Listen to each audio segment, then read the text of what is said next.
지난주 뉴욕 증시는 나스닥이 4.51% 급등한 가운데 S&P 500은 2.33%, 다우 지수는 0.22% 상승하며 마감했습니다. 특히 반도체 지수가 11.14% 폭등하며 시장을 주도했고 비트코인은 3.16% 오르며 81,000달러 선을 돌파했습니다. 기술주 중심의 강력한 매수세가 유입되며 전반적인 투자 심리가 크게 개선된 한 주였습니다.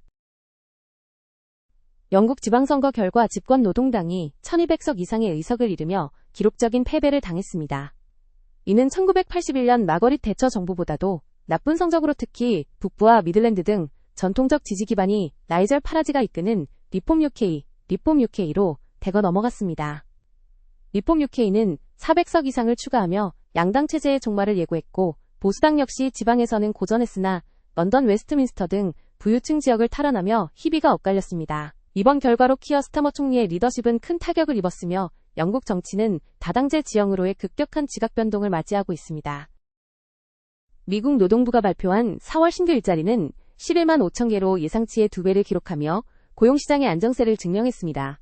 실업률은 4.3%를 유지했으며 보건의료에 편중되었던 고용이 운송, 창고, 소매업 등 전 산업으로 확산되는 긍정적인 신호가 포착되었습니다.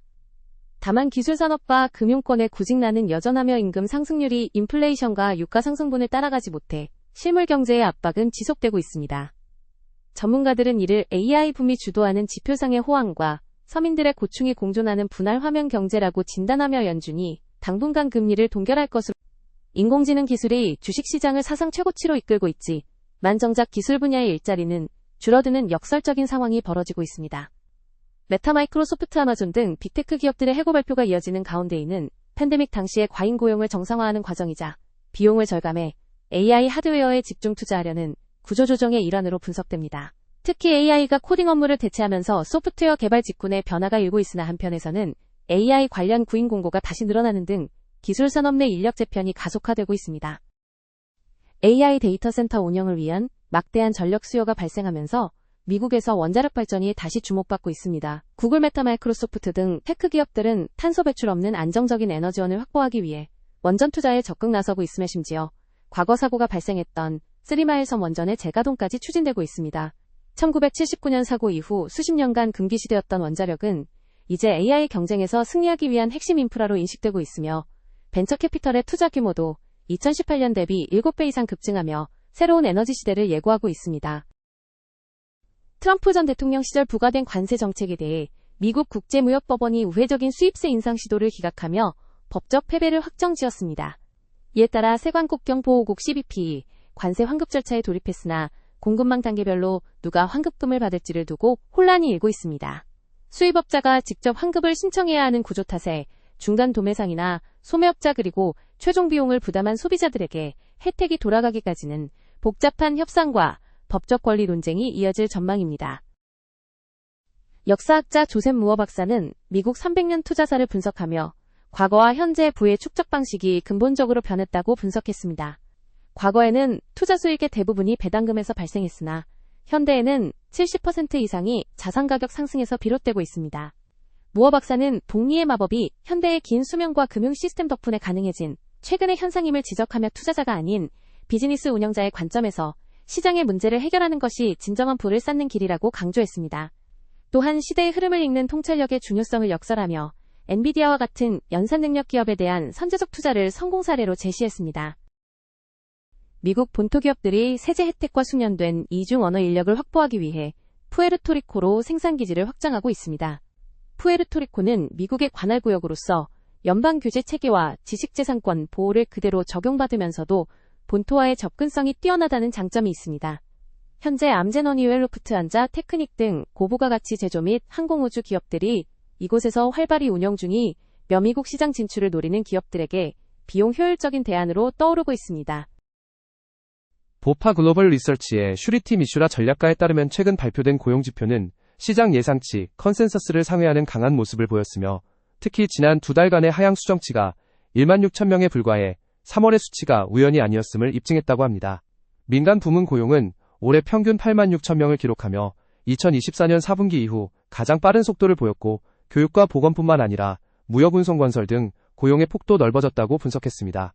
특히 실업률이 4.3%를 유지하며 해고의 급증 징후가 보이지 않는 점은 연준이 인플레이션에 집중하며 금리를 동결할 수 있게 해주는 중요한 근거가 된다고 설명했습니다. 보파 글로벌 리서치의 아디티아 바베 수석 이코노미스트에 따르면 연준이 올해 금리를 인하하지 않을 것으로 전망을 수정했으며 기존에 예상했던 두 차례의 인하 시점을 내년 7월과 9월로 연기했다고 합니다. 연준 인사들의 발언이 금리 인상을 선호하는 매파적으로 변하며 인하에 대한 저항 기류가 강해진 가운데 근원 물가지수, 근원 개인소비 지출 물가가 3.2% 수준에서 1년째 정체되어 있다는 점을 근거로 들었습니다. 또한 노동시장이 안정적이고 고용이 오히려 가속화되고 있는 상황에서 더 이상 금리 인하를 주장하기 어려우며 리스크의 균형이 인상과 인하 사이에서 중립적으로 변하고 있다고 진단했습니다. 보파 글로벌 리서치의 알렉스 코엔 외환 전략가에 따르면 강한 고용지표에도 불구하고 달러가 큰 반응을 보이지 않는 이유는 시장이 이미 이어진 강세 지표에 익숙해졌기 때문이라고 합니다. 현재 주요국 통화 대비 달러 가치, 달러 인덱스는 지난 1년 동안의 좁은 박스권에 갇혀 있으며 시장 심리가 지정학적 긴장 완화 소식에는 민감하게 반응하여 달러를 매도하는 반면 부정적인 뉴스에는 둔감하게 반응하고 있다고 분석했습니다. 또한 미국 데이터가 상대적으로 강함에도 불구하고 시장이 추가금리 인상을 가격에 반영하지 못하고 있는 점이 달러의 랠리를 억누르는 요인이라고 설명했습니다. 보파 글로벌 리서치의 마크 카바나 글로벌 금리 전략 공동 책임자에 따르면 미국 경제의 탄력성과 완화적인 금융 여건을 고려하여 단기물 금리 수치 포지션인 금리 상승 베팅을 선호하는 방향으로 입장을 선회했다고 합니다. 쉽게 말해 미국 경제가 튼튼해 금리가 쉽게 떨어지지 않을 것으로 보고만기가 짧은 채권의 금리가 오를 때 수익을 내는 투자 전략을 추천한다는 뜻입니다.